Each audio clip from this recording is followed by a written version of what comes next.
Wake up, RipCity, because your Portland Trailblazers are still in the ninth seed in the West, despite three losses in a row and one of the worst losses of the season last night to the Washington Wizards. The Blazers are still in the spot that we kind of expected them to be coming into this season. Yes, Gliss, I'm trying to be as positive as possible because I hated the game last night. It was horrible to watch. It ruined my whole night, to be honest with you, Gliss, because the Blazers, of course, on a road trip, and you expect them to win against the Wizards, one of the worst teams in the NBA, and they cannot pull it off last night, losing 115 to 111. This is the Wake Up Rip City podcast. We're going to talk about that Wizards game, even though I really, really don't want to, Gliss, but it's our job to talk about it. We'll cover that game. Yeah. And we'll also just talk about kind of where the Blazers are in this season as we look ahead to All-Star reserves being named next week, Gliss. And then also on the show today, probably the most important thing, let's get into some trade talk, Gliss. A lot of rumors swirling around, Portland involved in some of them, including trades for Giannis, Antetokounmpo of the Milwaukee Bucks, Mikal Bridges, Karl Anthony Towns. Lots of names being swirled around, and the Blazers are involved in them. So we'll talk about that today. This is the Wake Up Rip City show. I'm one of your hosts, Alex Moore. Alongside me, it's one of the best producers in the whole country, Jay Gliss. I gotta have something positive today, Gliss, because we're about to get real negative. But we always wake up on the right side of the bed after a Blazers loss against the Washington Wizards. Gliss, you go first. What are you taking away? How are you waking up on the right side of the bed this morning? I guess it was good to see Denny on the court again. Yeah. So, yeah, there's that. I think he was only 6 for 14. It was not super impressive in his return, but, you know, he is the best player on the team, so it was good to see him back out there. I don't know that I'm just kind of reaching right now. Like you said, I don't think there's going to be a lot of positive takeaways when you lose a game to a team that had won or had lost 9 straight games.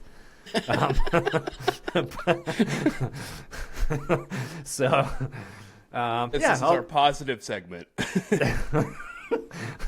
I'm trying. So yeah. All right. Good to see you, Denny. Let's go through it quickly. Clingan had 20 rebounds last night. Was an absolute beast on the glass. He was awesome. Really giving his full effort out there. I mean, Alex Sarr is a tough guard, to be honest, and a really kind of prototypical NBA big right now, and was really stretching the Blazers' defense. And obviously, Clingan struggles with guarding fives that come out like that because he's a defensive anchor. He likes to be in the paint, and it was tough to see him kind of get beat a couple times, but he just fought back. He just fought back and was awesome on the glass. Thought Ryan Rupert played another good game last night. He had 5 steals. He was good to see out there. You know, kept the Blazers in it at times. Shaedon had 31. I mean, but it sucks because we're probably thinking about those last shots that he took in the fourth quarter. And I think that's where a lot of the attention will be on Shaedon's shot to tie the game. Did I think it was going to go in? No. I was pretty disappointed with the shot. And I'm a Shaedon defender, and I think probably some Blazer fans are listening right now who are not Shaedon defenders are like, how can you defend him after that? But he did have a great game. He did have a good game. I get what he was going for. He wanted to get a good 2 to tie up the game. But honestly, if you're going to take a tough shot like that, it might as well be a 3 to win on the road. I don't understand the thought process of taking a tough 2 at the end of the game to tie. You're either going to the rim and forcing a decision from the refs or attacking like Shaedon does so well, or you're going for the wins. I don't know about the mid-range 2 there. But it sucks because it does overshadow a really nice performance from him. Again, 31 points. I'm stretching. I'm doing everything I can, Gliss, but we can move on. I'll defend Shaedon a little bit. I also did not like that shot. I think clearly it looked like probably the play was kind of drawn up for him. or at least he was one of the first options. I don't know if Deni was supposed to get the ball, but Deni was just in the corner. I think. Yeah, you know, he could tell kind of Deni was wasn't under the basket, and then he kind of went out to the right corner. But I will say, like, that shot that he took, like, that has become kind of one of his kind of bread and butter moves lately, and he's been pretty solid, kind of creating that separation, fading away, mid-range shot. Like, he's proven that is part of his game. But I agree, in the situation, I did not love the shot. And you have so many other guys on the court that I think you'd feel comfortable with taking a shot like that, especially there's still time on the clock. So I felt like it was maybe a little forced. You have Deni out there, you have Drew Holiday out there, you have Jeremy Grant out there. It just felt like there was enough time where it wasn't necessary to force that shot. I would have liked to see him in that situation. You know, if the shot was there and it was a clean look, then sure. But I think he probably should have adjusted at that point and kicked the ball around and seen if they could get something going to the rim or get a more open shot. I think I don't know if I can do anymore. Yeah. That's it for positives. Gliss, I'm extremely frustrated. I mean, we look at this team, and this unfortunately, you would think that this would be like the first time they've had a loss like this, but it's not. I mean, I can remember in particular one game that stands out that was exactly like this game. It was the Pelicans game. Yeah, I was just going to say, I'm pretty sure I was thinking the same thing last night watching this. Exactly the same game pretty much. Yep. Like, maybe not. Just a bad loss. Yeah, just a bad loss to a team that you really shouldn't lose to. And it's unfortunate because the style that the Blazers play, I was just thinking about this during the game last night, and I was getting bad vibes in about the first quarter. The style that the Blazers play allows for a team like this to come in and beat them. This is a very young Wizards team. They've got some good pieces. I like kind of what they've got going right now, but they don't have the pieces, or they're not developed enough to win games like this, right? Which shows because they have lost 9 straight coming into last night. So if the Blazers take care of business, they should win this game. What you can't do is you can't turn over the ball 20 times. Live ball turnovers that are just killing you. Deni has 6 of them. Now, I want to excuse Deni as much as I can. Obviously, he's coming off the back thing. You know, he hasn't played in a couple games, and but Deni has had turnovers a lot at times this season. And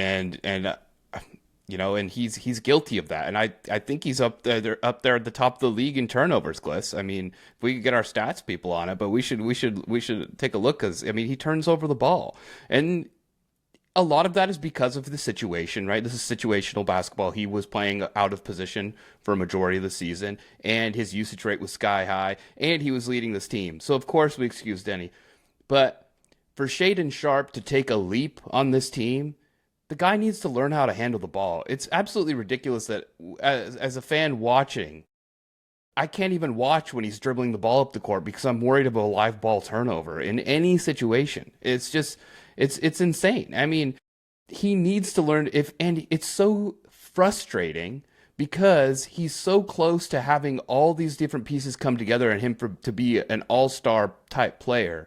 And he's representative of the Blazers' future because he has all these pieces together, and the guy can't dribble the ball. It just drives me insane. It drives me insane, and like, I don't know, Gliss. I don't know. It was just frustrating. The turnovers are killer. I don't even want to talk about the free throws. I'm sick of it. Like, how many free throws did they miss last night? I don't even know. It was insane, and it's things like that.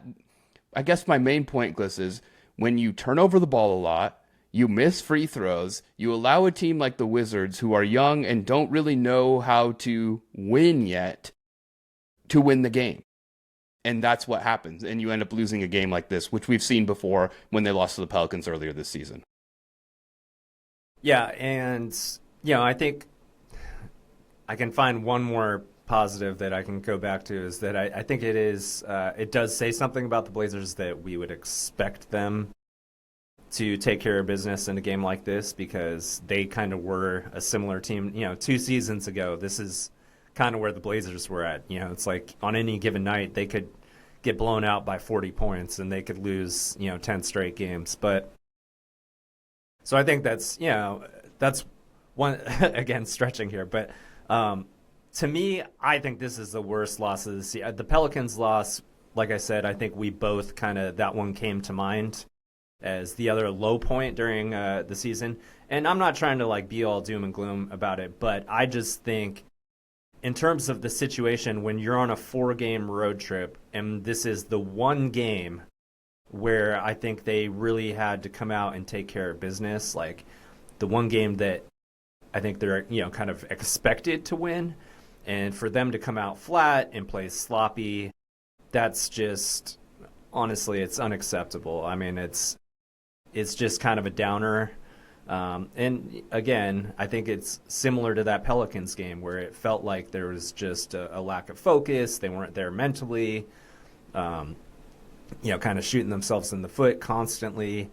And that's just, it's unnecessary against a team that is not that competitive. And so now you're looking at an 0-2 road trip, and you still have to go to Cleveland. You still have to go to New York.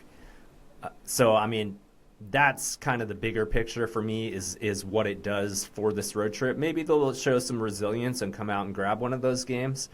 But to me, that's one you can't let that game slip away. You got to take care of business. And I thought Michael Holton at halftime, he actually pointed that out, where he kind of said he felt like they did not deliver kind of that knockout punch, that they had a chance to really kind of assert themselves and somewhat put the game away in the first half, and they didn't do it, and the Wizards just kept hanging around, and as you pointed out, free throws and turnovers and all those things, that's just a recipe for disaster. And against a team like that, it's just it's very frustrating. And it sucks on top of a couple different things, right? Because I thought the game against the Celtics, the Blazers really put out a good effort, and they were kind of, I was not expecting them to win that game, but they came into that game, they got punched in the mouth in the first quarter, and then they really fought back throughout the rest of the game. And I was like, okay, that's good to see. Then we have the news that Deni'S coming back to play against his old team, the Wizards. And then that happens. They come out flat, so it's just frustrating. And Gliss, they do play the Knicks on Friday, so they do have a couple days off. But then Cleveland is at home on Sunday, so the Blazers are back at home to take on the Cavs. So, hopefully, That's right. Hopefully they split those two. You would hope, but those are two good teams. I mean, the Knicks have kind of fallen off recently, but still, even they beat the Blazers in Portland. So playing the Knicks in New York is not going to be easy. So yeah, I mean, we could drone on about this game. I don't know. It was rough, Gliss. I don't know if we want to. Should we move to something happier? Yeah, it's crappy loss. I think we've said enough. I think everybody understands that's a game you should not drop, and you just got to put it behind you and move on. It's horrible. I hated it. I just knew it from the beginning. It's just like they're hitting their shots early. And yeah, you're absolutely right. They had I think they were up 7 at one point maybe early in the second quarter. And it was like, okay, here we go. And then the Wizards went on a 16-0 run, and then they were up. And it was like, okay, what's going on here? They never put them away. But the good news is coming up next week, we will find out about the All-Star reserves. And Gliss, I'm excited. I think we're going to record a special episode next week to cover the All-Star reserves and who's making the All-Star team. Of course, it seems everything seems done, but Deni being named an All-Star reserve right now. Every announcer, everyone talking about it says that he is an expected all-star. They even talk about it on the game. I like Drew Holiday pointed it out during the Celtics game when he had a sideline report, when he was sideline interviewed. So everything seems done except for the actual matter of it happening. But excited to see that. That'll be fun. Blazers' first All-Star since Dame potentially. So just a lot of good vibes around that, and hopefully that'll bring some good news to Portland, because seeing Donovan Clingan and Yang Han-sen being named to the Rising Stars game, I mean, that was exciting. I mean, it's just fun to see players get some recognition. Shout out Caleb Love, who should have also been named to that team. Yeah, kind that of was ridiculous. I don't understand that, but that doesn't make any sense to me. yeah, so hopefully he takes that as a chip on his shoulder, and he absolutely should, because he deserved that. But yeah, so it's exciting to see Deni, see what's going to happen with Deni. Obviously, this is a big moment, first time All-Star, and I don't think we should undersell it. It's going to be fun. It's going to be exciting, and man, if he gets snubbed, I mean, I don't think that will happen. I would be very shocked if that happened, especially with how he's. But yeah, so exciting news coming at least in the upcoming week. I think Sunday or Monday those All-Star reserves will be named. Yeah, it should be like you said. If he's not if he's not on that roster, then yeah, there's going to be hell. We riot. That would be absurd. Yeah. Okay, and Gliss, let's get to some trade talk, because I think this is where the meat of the conversation is. We don't want to talk about the Wizards. We want to talk about what's going on out there. And there's been a lot of stuff happening, a lot of rumors about where the Blazers are going to be involved, and they have been linked right now. Most recently, I've heard, is to this Giannis deal, where Giannis is basically, I don't know, you could listen to 100 different radio hosts, podcasters out there talking about what's going to happen to Giannis and if he wants out, and he's just his mindset has been a little bit different this year. It just seems a little bit different, but it does seem like Giannis does want out. And so of course, where's he going to go, Gliss? Well, the New York Knicks would make a lot of sense for Giannis, right? And so the thought is that the Blazers could get involved as a third team in that deal. And Jake Fisher wrote an article on his Substack recently, and I'm just going to kind of read it for you, Gliss. And he said, something to file away. Portland is definitely a team to track when it comes to eventual Antetokounmpo outcomes. No one is suggesting that a trade the Trailblazers is a scenario that the Giannis camp would push for, but Portland still controls Milwaukee's draft capital in 2028, 2029, and 2030, thanks to the team's Drew Holiday for Damian Lillard swap. And I'm told Blazers officials have always viewed Antetokounmpo's potential Milwaukee exit as a chance to improve their own roster by jumping into a multi-team deal.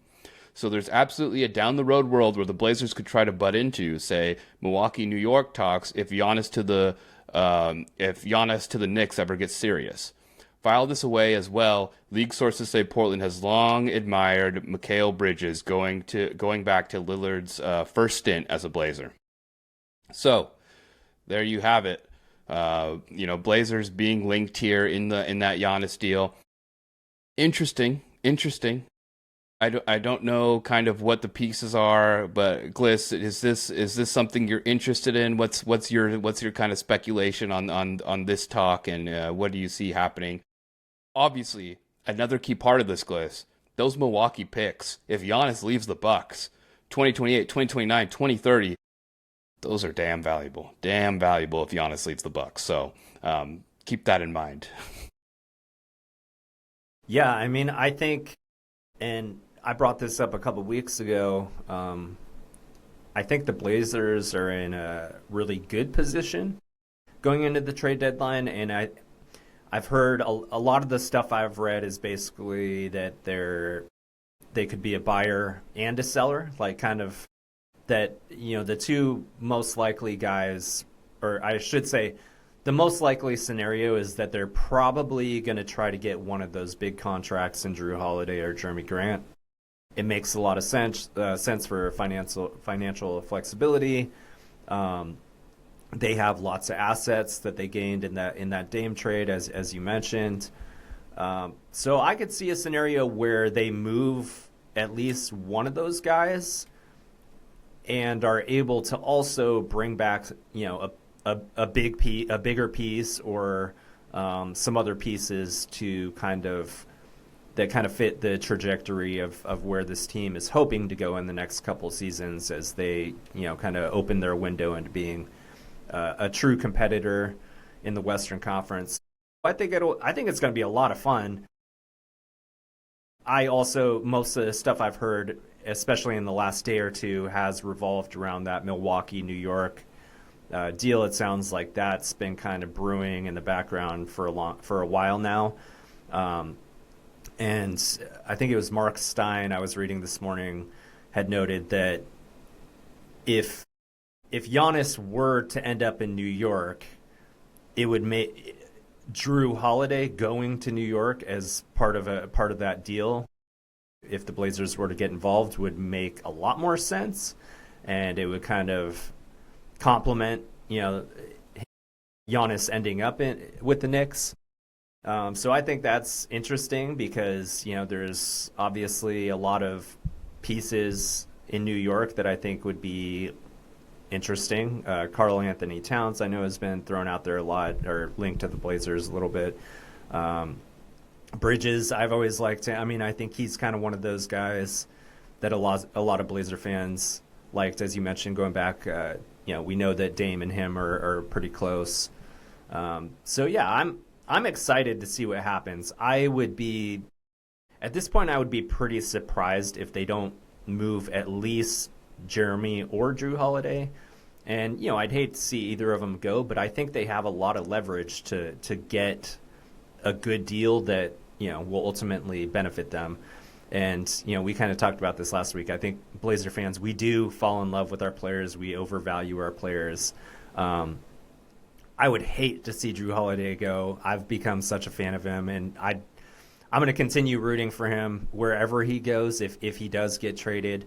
But given his age, how valuable he still is, especially to a team that's really feeling like they have a chance to contend for a championship, I can see why Portland would be kind of testing the waters with that, because I think that could, and it's probably honestly a lot of the reason that Joe Cronin wanted to make that deal, knowing that Dame wasn't going to be here this season, and bringing in a veteran to kind of help this team grow, but also just for the flexibility it gives them when you get to the trade deadline, especially given how difficult it is to get free agents in Portland.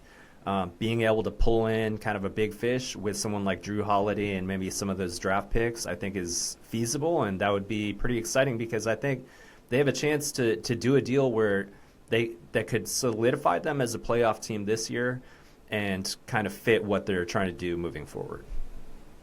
Yeah, and I think one of the main things that you hit on that's so important is the Blazers are in kind of a great spot. They have a lot of flexibility with what the assets that they have. And so if they find that there's a good trade to make right now where you can get a piece, then you go get it. You go do it. But if there's not that opportunity at this trade deadline, then there's no worries. You sit and you wait it out. And that's exactly the spot that you want to be in, right?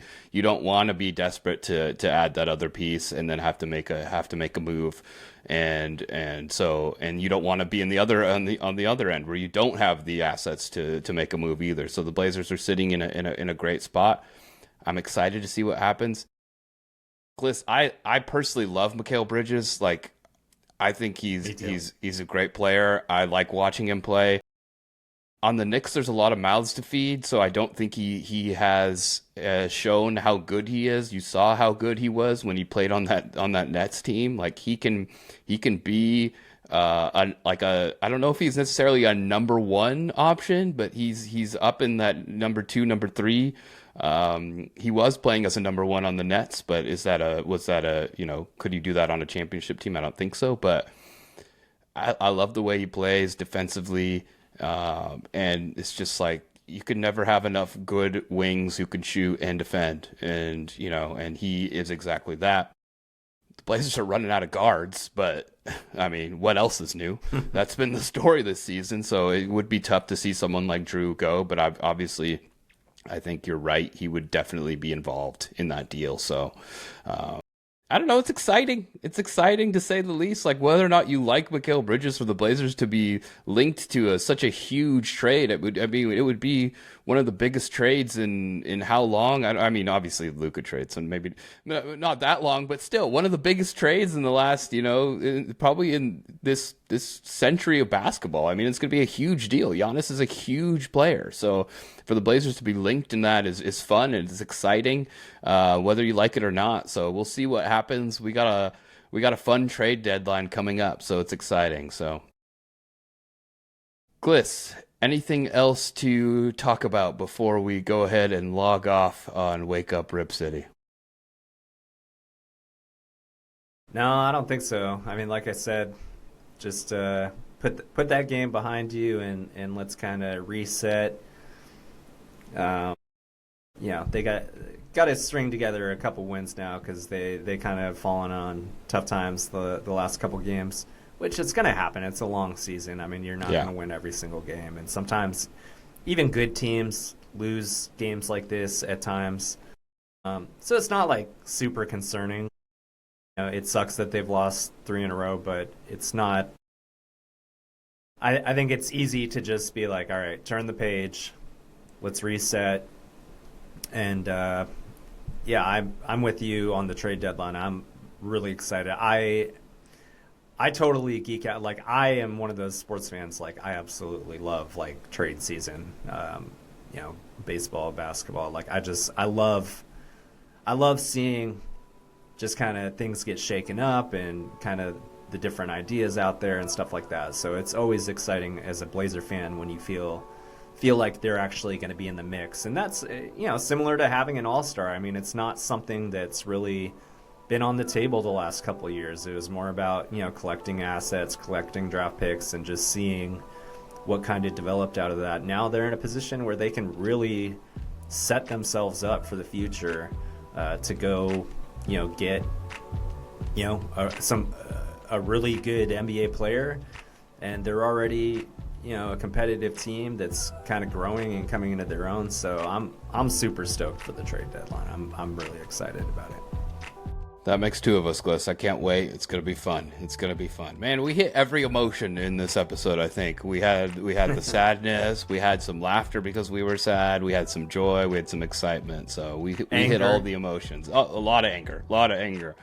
This has been Wake Up Rip City. Thank you so much for listening. Please subscribe, like the video, give us a comment. We'll reply to you. That's a guarantee. We'll reply to you. If you want to say anything to us, let us know. We love hearing it. So we'll be back next week with a special edition. We'll be talking about the All-Star reserves. And of course, we'll be talking more Blazers basketball. So stay tuned. See you next time.